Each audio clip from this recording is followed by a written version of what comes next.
Every generation has a fighter who defines fear.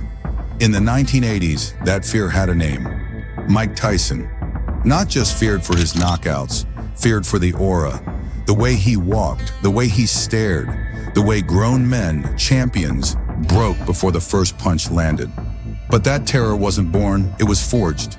In a world where today's fighters have million-dollar camps, recovery pods, sports psychologists, and nutritionists monitoring every calorie, there once lived a man who trained like a machine, fought like a demon, and became the youngest heavyweight champion in history. No personal trainers, no supplements, no machines. Just pain, sweat, and a level of obsession that bordered on insanity. He was sculpted in darkness, programmed like a weapon, obsessed with destruction. Every minute of his life was built around one purpose: to break another man's will before the first punch landed. Tyson didn't just train harder than anyone. He trained with the fury of a man running from his own demons, like he was chasing a ghost, like he had something to prove to the devil himself. This wasn't training, this was transformation. This is not just a story about workouts, it's the anatomy of a monster. A deep dive into the savage, soul-crushing routine that took a broken kid from Brownsville and turned him into the most feared heavyweight the world has ever seen. By the end of this video, you'll understand how Mike Tyson really trained and why no fighter alive dares to attempt it. Welcome to Street Fight Science. Before Tyson became a legend, he was just another lost soul from the worst streets in America. Born 1966, Brownsville, Brooklyn, a neighborhood where funerals happened more often than birthdays. By age 13, Mike had been arrested over 30 times, robbing, fighting, running with gangs that killed for sport. He was heading for a coffin or a cell, nothing else. Then a 70-year-old man named Cus D'Amato looked at this violent, traumatized child and saw something nobody else could see.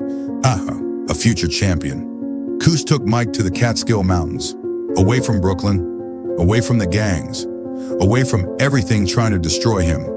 And he spoke words that rewired Mike's entire existence. I'm going to make you the youngest heavyweight champion in history, but you have to give me everything. Your body, your mind, your soul. Mike gave him everything. The routine that built the monster. 4 a.m. every single morning, pitch black, freezing cold in those mountains. While the rest of the world slept in warm beds, Mike was lacing up combat boots, not running shoes, military boots. 3 to 5 miles through darkness. No music, no distractions, just boots hitting pavement and his own voice screaming inside his skull. They're sleeping, I'm winning. They're dreaming, I'm working. He said later that running at 4 a.m. gave him power over every opponent because he knew they were still in bed while he was already suffering. By 5:30 a.m., soaked in sweat, he went back to sleep. Because the real torture started at 10 a.m. The calisthenic destruction. Listen to these numbers. They sound impossible. They sound fake, but they are documented facts. 2,000 sit-ups every single day. Not 200, not 500, 2,000. 500 push-ups, explosive, fast, training muscles to fire like weapons. 500 dips, building shoulders and triceps that look like cannonballs. 500 bodyweight squats, building legs that could close distance in a blink. 500 shrugs, building traps that made his neck disappear into mountains of muscle. And then the exercise that makes doctors scream. Neck bridges, 10 minutes, every day. He would roll on his head, entire body weight supported by neck muscles, back and forth, grinding cartilage. Building a neck that measured 20 inches around, wider than most men's thighs. This is why Tyson never got knocked out in his prime. His neck was a tree trunk. Punches that would decapitate normal humans bounced off him like raindrops. He did this in circuits, 10 sets, over and over, for hours. By the time he finished, his body was already destroyed. And then came sparring. Stop here for a second. If you're still watching, you're in the top 10%. Most people clicked away when they heard 2,000 sit-ups.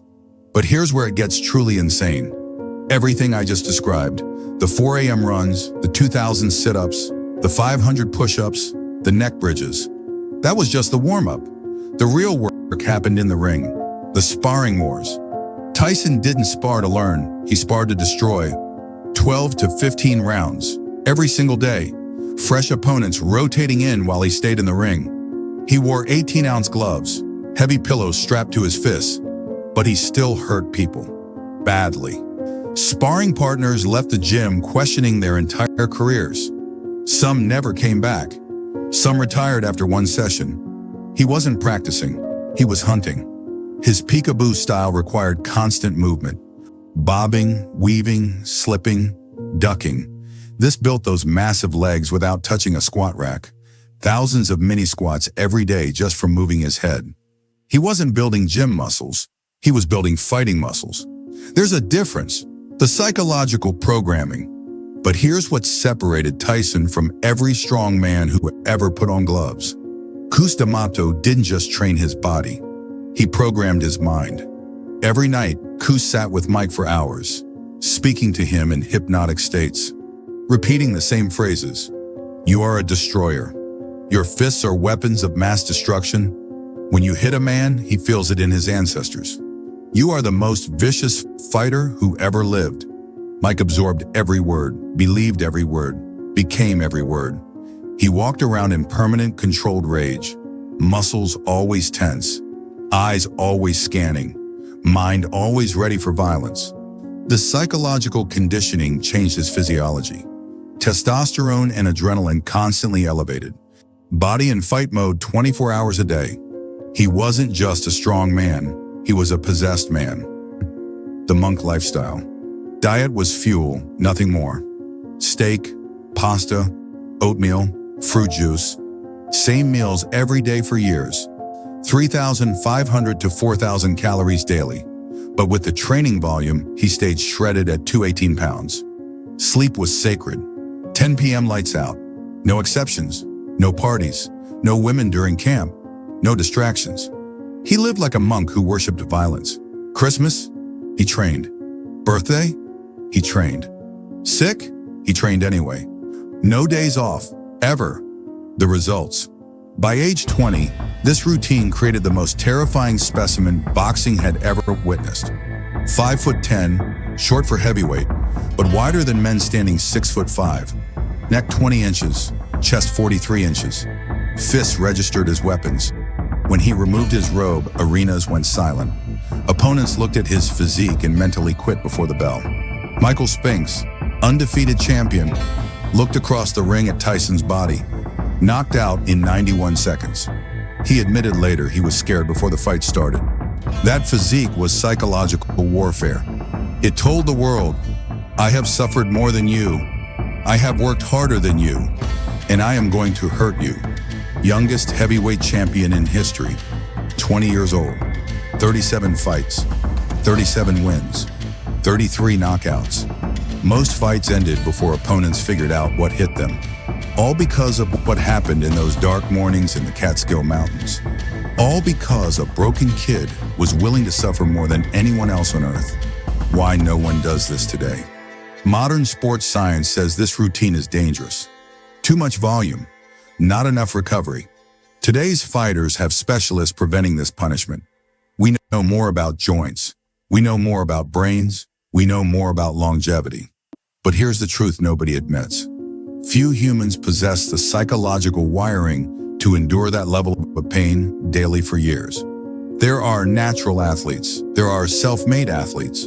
And then there was Mike Tyson, a man who rebuilt himself from nothing using only pain and willpower. His voice echoes with a simple truth. I trained like I was fighting for my life, because I was. So here's the question. Could you do it? Could you wake up at 4 a.m. every day for years?